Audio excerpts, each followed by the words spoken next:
After struggling to get away from him, Dahlia's face was as red as a tomato. Beads of sweat trailed down her body. Her sultry eyes looked as if they could drill a hole into Dustin's skull. Didn't he just apply some ointment on her? So why was she giving him such an embarrassed look? Haven't you seen enough? Get out! She screamed as she pulled up the blanket to cover her body. Her slender waist and upturned hips were a sight to behold indeed. Just apply this ointment for 3 to 5 days, then your scars will disappear, he said bluntly. He then put down the ointment before leaving the room sheepishly. After about 10 minutes, Dahlia exited the room fully clothed. Compared to the woman full of and shame a moment ago, the woman in front of him now was her usual, cold self. She pretended as if nothing had happened between them at all. Lend me your phone. I have a call to make, she ordered as she rushed over to him while he was sipping on some chicken soup with her hand outstretched. He didn't make a peep as he handed his phone over to her without hesitation. What's your lock screen password? She asked. Your rage birthday, he answered without even lifting his head. His answer made her stiffen and a small corner of her lips turned upwards for a short while before disappearing again. Humph! She pouted, feigning disdain. After unlocking his phone, the first number she dialed was her family, to update them on her whereabouts. Following that, she dialed Lyra's number. Asterisk, so good to finally hear from you again, Ms. Nicholson. Where have you been for the past 2 days?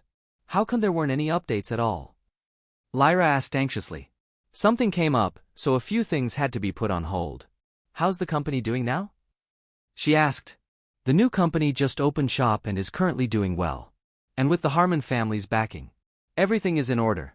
However, the Jackson Group managed to get itself into some hot water the past 2 days, I'm afraid. Lyra explained. What kind of hot water? She asked, feeling a little uneasy. We had a hard time recouping our funds as several partners have not paid back their share of the money yet, so the company was unable to break even. It's a good thing that you still have that reserve fund of $80 million, just enough to save the company. Lyra chuckled. Reserve funds? She repeated while her expression twisted into a frown. I'm afraid that the money is gone, she admitted. Gone? What do you mean gone? Lyra spluttered. I trusted the wrong person. I was fooled by Chris, she answered honestly, without trying to conceal the truth. She then gave Lyra a quick rundown of the events that transpired. Upon reaching the end of her story, Lyra exploded in a fit of rage. That bastard Chris is certainly a piece of work. How dare he cheat us of our money when we put all our trust in him? Let's get him arrested right away. There's no point. He's probably fled the country by now, she mumbled as she let out a soft sigh. What should we do now, Ms. Nicholson? The company has no liquidity, so it'll be hard to run operations normally. I'll think of something.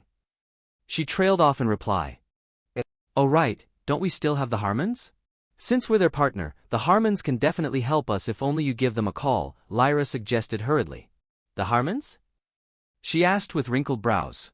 She would have thought of doing that had she not learned about Natasha before this, but it was impossible to ask her for help now.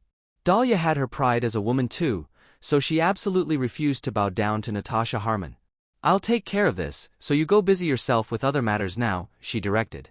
After exchanging a few more words with her secretary, she hung up the phone. What's this about the company being in hot water? Dustin looked up and asked. Drive me to Eastern River Bank. I have something to do there, she ordered without giving him soup an explanation. My command, he said with a nod before finishing his in one gulp. Your wish is my. He then drove the both of them in his car to Eastern River Bank. Upon her arrival at the bank, Dahlia was quickly ushered into a private office. As for Dustin, he was instructed to wait outside. Oh? Isn't this Ms. Nicholson from the Jackson Group? What brings you here to my office today? Sitting inside the office was a balding man with a fat head and big ears. He perked up the moment he laid his beady eyes on her. Mr. Chansey, my company has encountered some problems with our capital turnover, so we need a loan from you with the same interest rate as before, she explained concisely. A loan? How much? He asked while stroking his chin. His lecherous eyes looked her up and down. $80 million, she answered without flinching. Heh, you are aware that this isn't a small sum of money, right? He shot back with a pained expression. This isn't the first time we've worked together, Mr. Chansey. You should know where my company stands by now, she retorted.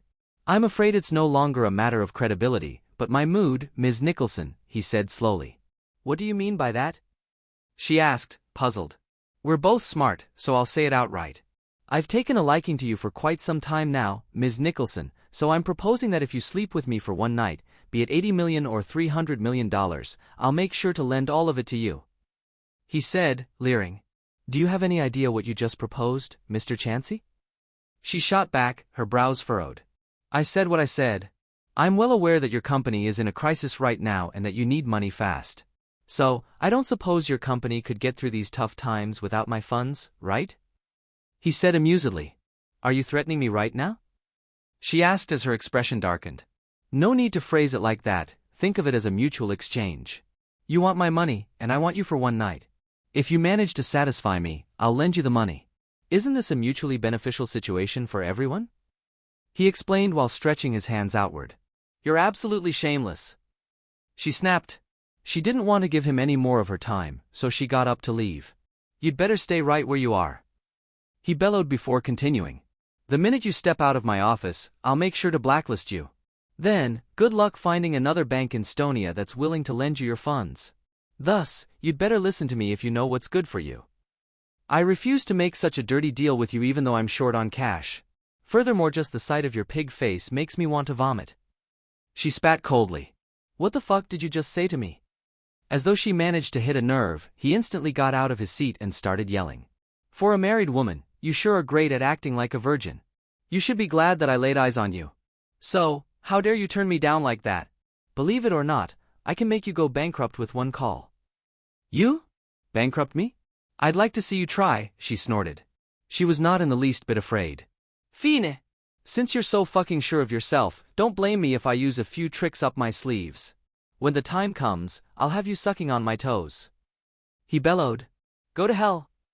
She yelled. She was so pissed she flung a cup of hot coffee directly onto his stupid face.